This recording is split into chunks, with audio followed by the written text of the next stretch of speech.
तो student finally आज मैं सबसे पहले आपके लिए लेकर आ गया हूँ हमारे क्लास 12th इंग्लिश के ओरिजिनल पेपर का कंप्लीट सॉल्यूशन। जी student, section A B C D सबका सॉल्यूशन आज मैं आपको इस एक ही वीडियो में सटीक बताने वाला हूँ। तो बस वीडियो को स्टार्ट से लेकर एंड तक जरूर देखिएगा और अपने दोस्तों के साथ वीडियो को शेयर भी कर दीजिएगा। चलिए वीडियो को शुरू करते हैं। तो देख लीजिए, ये हायर सेकेंडरी बुक्स परीक्षा 2024 का ओरिजिनल पेपर है जो स्क्रीन पर आपको नजर आ रहा है। इस तरह का पेपर आपके पास भी होगा। ये सेट सी मेरे पास है। आपका set A B C D कोई भी सेट हो सकता है। उसमें क्वेश्चन के सीरियल नंबर चेंज थे, बाकी क्वेश्चन सेम है। तो आंसर आप मैच कर लीजिएगा। जो आंसर आप दे के आए उससे आप हमारे आंसर्स को मिला लीजिएगा। ठीक है, ये सेट सी मैं आपको यहाँ पे बता रहा हूँ और आप अपने आंसर्स को देख लीजिएगा। उसमें ऑप्शन या सीरियल नंबर इधर उधर हो सकते हैं। ठीक है, तो ये पहला क्वेश्चन हमारा पैसेज का है, सेक्शन ए, जो कि रीडिंग। ठीक है, तो रीडिंग इसके लिए ये पूरा पैसेज है। अब हम चलते हैं क्वेश्चन के आंसर की तरफ। मैं आपको डायरेक्टली आंसर बताता हूं। तो बच्चों, जो पहला क्वेश्चन यहाँ पे है, आपका क्वेश्चन आगे पीछे हो सकता है, क्वेश्चन को पढ़ लेना एक बार। ठीक है, ए बी या डी सेक्शन सेट वाले क्वेश्चन को पढ़ लेना। ये क्वेश्चन था, the inform the brain that carbon dioxide is rising in your blood. तो बच्चों, इसका जो राइट आंसर था ये सेंसर था। अब आपके उसमें ऑप्शन इधर उधर हो सकते हैं, इसलिए यहाँ पे सी का डी है, मतलब आप सेंसर्स को देख लीजिएगा। सेंसर राइट आंसर था। ठीक है, आगे आते हैं question number second. Which among these is the adjective form of the information? बच्चों, इन्फॉर्मेशन की एडजेक्टिव फॉर्म पूछी गई थी, तो एडजेक्टिव फॉर्म जो होती है इंफॉर्मेटिव होती है। तो इसका जो राइट आंसर ए है, इंफॉर्मेटिव। ठीक है, आप क्वेश्चन को रीड जरूर कर लीजिएगा, मिला लीजिएगा, क्योंकि ऑप्शन यहाँ पे इधर उधर हो सकते हैं। इंफॉर्मेटिव यहाँ पे राइट आंसर है। ठीक है, चलिए क्वेश्चन नंबर थर्ड जो है, तो क्वेश्चन नंबर थर्ड का राइट आंसर यहाँ पे आएगा option number B, young children. Young children यहाँ पे राइट आंसर होगा। यार बेबी मींस यहाँ पे यंग चिल्ड्रन होगा। थोड़ा सा मुझे इसमें कंफ्यूजन है, ये डी भी हो सकता है, लेकिन मुझे यहाँ पे बी लग रहा है, इसलिए मैं क्लियर कर देता हूँ कि थोड़ा कंफ्यूजन है मुझे इसमें, लेकिन मैं बी की तरफ जाऊंगा। ठीक है, अब आते हैं क्वेश्चन नंबर 4। बच्चों, क्वेश्चन नंबर जो 4 है, द ब्रेन रिक्वायर्स, तो इसका राइट आंसर सी है, 20%। अब 20% को देख लीजिएगा, जो भी आपका सेट है 20% इसका राइट आंसर था। 4 का राइट आंसर 20% था। यहाँ पे द ब्रेन रिक्वायर्स, क्वेश्चन को पढ़ के आंसर मैच कीजिएगा। आगे बढ़ते हैं। यहाँ पे पूछा गया था, give the verb form of contraction की वर्ब फॉर्म पूछी तो कॉन्ट्रैक्ट आएगा। इसका राइट आंसर यहाँ पे बी था। क्वेश्चन नंबर 5 का राइट आंसर बी है, कॉन्ट्रैक्ट। ठीक है, कॉन्ट्रैक्शन की वर्ब फॉर्म होती है कॉन्ट्रैक्ट। आते हैं question number 6, who is I in the passage. तो इस पैसेज में आई क्या है, तो आई यहाँ पे पूछा गया है। तो क्वेश्चन नंबर 6 से इसका बी आएगा, जोज ब्रेन। जोन के ब्रेन जो आई करके बताया गया है, बी राइट आंसर है, जोज ब्रेन, ये राइट आंसर है।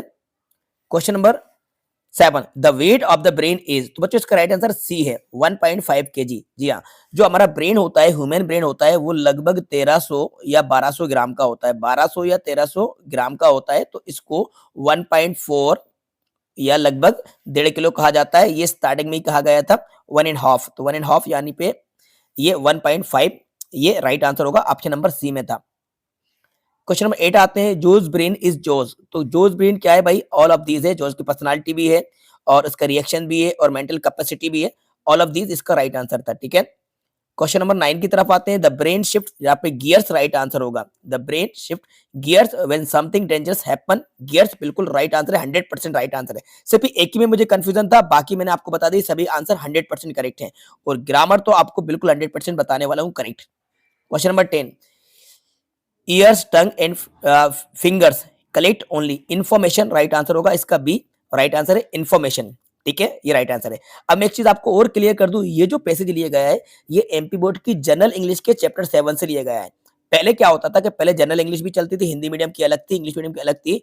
तो ये एमपी बोर्ड की जनरल इंग्लिश से पैसेज को पिक किया गया है। जी हाँ बच्चों, अब आते हैं हम क्वेश्चन नंबर 2। तो ये क्वेश्चन नंबर 2 है, आपसे बन गया होगा। ये मेडिटेशन के बारे में था, तो आपने मेडिटेशन के बारे में यहाँ पे अच्छे तरीके से नोट्स बना लिए होंगे। मैंने आपको सिखाया था कैसे नोट्स बनाए जाते हैं मेडिटेशन के बारे में। ये पूरा का पूरा हमारा एक पैसेज था। ठीक है, तो यहाँ पे आपने एडवांटेज ऑफ मेडिटेशन बता दिया होगा या इंपॉर्टेंस ऑफ मेडिटेशन बता दिया होगा आपने। ठीक है, लिख दिया होगा। अब आते हैं हम यहाँ पे क्वेश्चन नंबर 3, जो कि सेक्शन बी, राइटिंग स्किल। ठीक है, राइटिंग स्किल में काफी अच्छे पैराग्राफ आए थे। देखो, the role of computer is everyday, ये आपसे बन गया होगा। नहीं तो आपने इंपोर्टेंस ऑफ ट्री, बहुत इजी है। Value of games, my ideal teacher, बहुत ही अच्छे तरीके से आपने इनमें से कोई एक कर दिया होगा। ठीक है, एनी वन आपको करना था। अगर ये नहीं है तो आप यहाँ पे देख लीजिए, ये एक्सीडेंट वाला। एक्सीडेंट वाली यहाँ पे रिपोर्ट आई है, ये मैंने आपको सजेस्ट करी थी, आपको बताई थी, तो ये एक्सीडेंट भी आपसे बन गया होगा, दोनों में से किसी एक को आपने कर दिया होगा, ठीक है।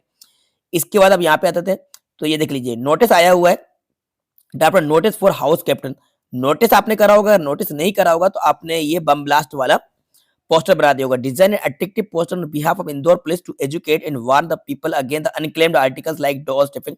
तो ये बम ब्लास्ट वाला था बच्चों, कौन सा था, ये बम ब्लास्ट वाला पोस्टर आपने यहाँ पे बना दिया होगा, ठीक है, ये बम ब्लास्ट का था। इसके बाद देखते हैं क्वेश्चन नंबर 5 जो है, क्वेश्चन नंबर 5 में क्या आया था, you are Sunil residing 26, write a letter to your friend Lalit Leela telling him how you spend your summer vacation, या फिर नीचे आपने पोस्ट मास्टर की कंप्लेंट करी होगी, write a letter post master, ये मैंने आपको बिल्कुल सजेस्ट करा था, आपको बताया था पोस्ट मास्टर की कंप्लेंट आपने, सॉरी पोस्टमैन की कंप्लेंट आपने पोस्ट मास्टर से करी होगी, तो ये पोस्टमैन की कंप्लेंट करना था, ठीक है। अब आ जाते हैं सेक्शन सी, मेन ग्रामर का पोर्शन, इसके आंसर आपको अच्छे तरीके से समझ लेना है। यहाँ पे इंडियन यूथ इज फुल, क्या इधर हो सकता है, इसका राइट आंसर ऑफ आएगा, फुल ऑफ होप होता है, full of hope, Indian youth is full of hope for the bright future of the country, तो राइट आंसर इसमें ए है, ऑफ बिल्कुल राइट आंसर है। आपका पेपर अगर सेट पेपर ए बी या डी है तो वहां पे आपका क्रम इधर हो सकता है, तो क्वेश्चन को देख के आप देख लेना। क्वेश्चन नंबर सेकंड, यहाँ पे स्टूडेंट कंफ्यूज हो रहे थे, मैं आपको क्लियर कर दूं, इसका राइट आंसर कैन है। Mohan can speak 2 languages, Mohan 2 language बोल सकता है, तो कैन राइट आंसर है। जी हाँ, एबिलिटी कैपेसिटी के लिए कैन का यूज करते हैं, तो ये कैन राइट आंसर होगा। Mohan can speak 2 languages, can बिल्कुल राइट आंसर है। क्वेश्चन नंबर 3 का राइट आंसर द आएगा, the man who wrote this book is my friend, मैंने आपको बताया था कि द बड़े ध्यान से आप समझ लीजिएगा, यहाँ पे हु आ रहा है ना, व्यक्ति जो जिसने ये बुक लिखी है मेरा दोस्त है, तो the man who wrote this book is my friend, यानी कि स्पेसिफिक थिंग को बताने के लिए दा का यूज करते हैं, तो राइट आंसर हमारे यहाँ पे दा होगा, ऑप्शन नंबर सी में। आई नो, तो आई नो ही इज इल, तो देखो यहाँ पे हु नहीं आएगा, विच नहीं आएगा, वेयर नहीं आएगा, दैट राइट आंसर होगा, यहाँ पे दैट लगाना था। I know that he is ill, that बिल्कुल करेक्ट आंसर है, दैट राइट आंसर है। Question number 5, we keep our bread in the fridge so that it does not go bad, हम bread को फ्रिज में रखते हैं जिससे कि ये खराब ना हो पाए, ये आ चुका है, रिपीटेड क्वेश्चन है, ये बी राइट आंसर है इसका, सो दैट आपसे बन गया होगा।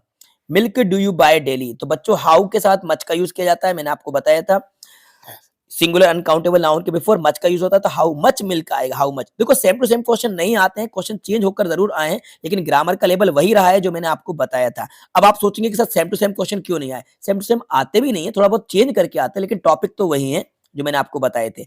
मच राइट आंसर है इसका, ठीक है। आपको 5 करना थे, मैंने 6 के आंसर बता दिए, यानी 5 करना थे, 6 के आंसर हमने आपको बता दिए हैं, ठीक है। अब आते हैं do as directed, do as directed में की क्वेश्चन को मिला लीजिए। पहला क्वेश्चन है, you can catch the bus if you take a taxi, rewrite using unless in place of if, if के प्लेस पर अनलेस का यूज करना था, तो इफ के प्लेस पर अनलेस का यूज करेंगे, तो राइट आंसर होगा unless you take a taxi you can't catch the bus, unless you take a taxi you can't catch the bus, अगर आप टैक्सी नहीं लेते हैं तो आप बस नहीं पकड़ सकते, ये राइट आंसर है। Question number 3, he had his lunch change into past perfect tense, काफी अच्छा क्वेश्चन था, बहुत कम स्टूडेंट से ये बना होगा, थोड़ा सा नया क्वेश्चन यहाँ पे ये दिया गया था, लेकिन मैं आपको बताऊं इसमें क्या आएगा, ही हैड हिज लंच, ये राइट आंसर होगा। पास्ट परफेक्ट में हैड और वहां पे हेल्पिंग वर्ब के साथ हैड ही यूज करेंगे V3, तो ही हैड हिज लंच यहाँ पे राइट आंसर होगा, ये इसका करेक्ट आंसर है। चलिए आते हैं क्वेश्चन नंबर 3 की तरफ, she did not talk to me, she did not look at me, तो बच्चों यहाँ पे combine the sentence, neither nor का यूज करना था, नाइदर नॉर, तो क्या बनेगा, she neither talked to me nor looked at me, she neither talked to me nor looked at me, ये राइट आंसर होगा। क्वेश्चन नंबर 4 की तरफ आते हैं, रीअरेंज द वर्ड्स, वर्ड्स को रीअरेंज करना, तो इसका राइट आंसर होगा how much experience have you got, how much experience have you got right answer है। टू का यूज मैंने आपको बताया था, टू का यूज यहाँ पे बिल्कुल आया हुआ है, तो क्या करेंगे हम, the tea is too hot to drink it, the tea is too hot to drink it, ये राइट आंसर था। अब आते हैं क्वेश्चन नंबर 6 की तरफ, my friend send me a letter change the voice, इसका वॉइस चेंज करना है, तो वॉइस चेंज करेंगे तो क्या बनेगा, I was sent a letter by my friend, I was sent a letter by my friend, या फिर इसको ऐसे भी बना जा सकता था कि a letter was sent to me by my friend, इन दोनों में से कोई भी आंसर आपने लिखा होगा तो सही है। क्वेश्चन नंबर 7 है, यानी 5 करना था, एज सून एज के बारे में मैंने आपको बताया था, एज सून एज का यूज यहाँ पे पूछा गया है नो सूनर का, तो क्या बनेगा इसका, no sooner did I meet my friend than I started weeping, as soon as को हटा के नो सूनर का यूज करना है, तो no sooner did I meet my friend, meet हो जाएगा meet my friend, than I started weeping, ये राइट आंसर था। ये ग्रामर के सभी टॉपिक मैंने आपको पहले ही बता रखे थे, बस थोड़ा सा क्वेश्चन को चेंज करा है, लेकिन टॉपिक वही है ग्रामर के जो मैंने आपको बताए थे। ठीक है, इफ का यूज आया, अनलेस का यूज आया, नाइदर नॉर आया।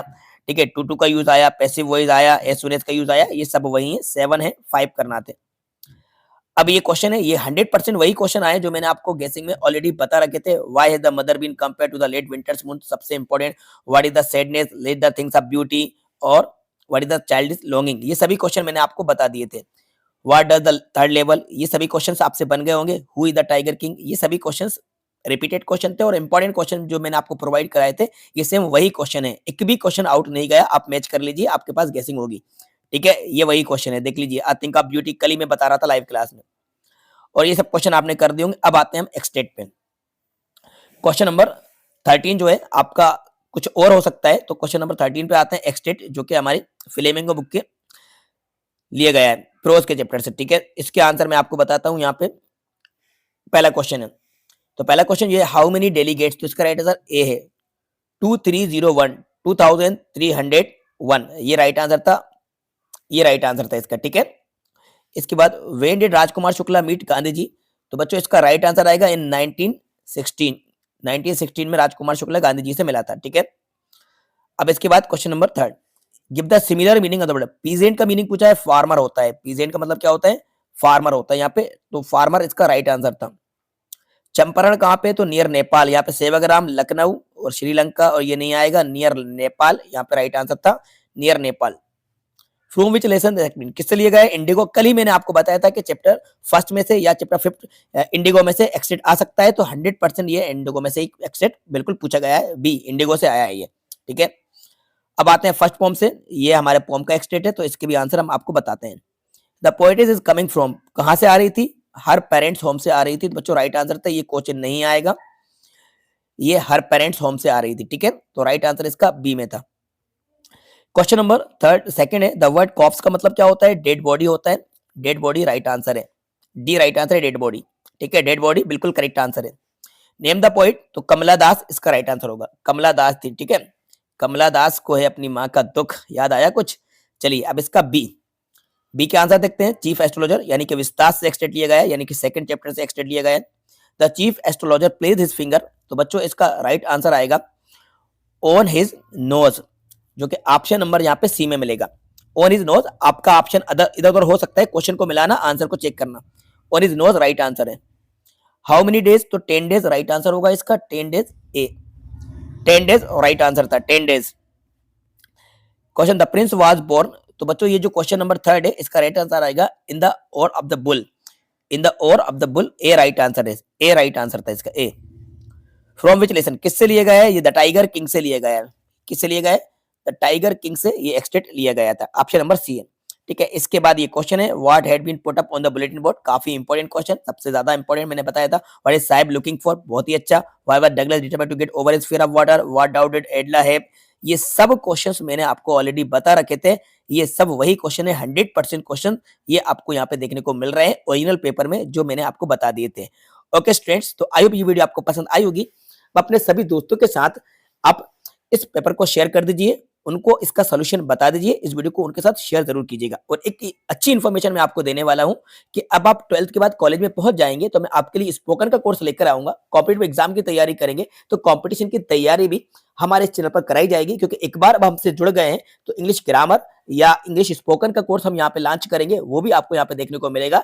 इसलिए आप हमारे चैनल को छोड़कर कहीं नहीं जाइएगा, इससे जुड़े रहिएगा और अपने दोस्तों के साथ और अपने फ्रेंड के साथ हमारे चैनल को शेयर जरूर कीजिएगा। तो इस वीडियो को जल्दी से शेयर कर दीजिए और लाइक कर दीजिए, और कमेंट्स बॉक्स में जाकर कमेंट्स करके अपना स्कोर जरूर बताएं कि आपका पेपर कैसा गया, कितने नंबर का आप करेंगे। अगर बताना चाहते हैं तो बताइएगा, नहीं बताना चाहते हैं तो कोई फोर्स नहीं है। तो इस वीडियो को लाइक करो, अपने सभी दोस्तों के साथ जल्दी से शेयर कर दीजिएगा। Thanks for watching.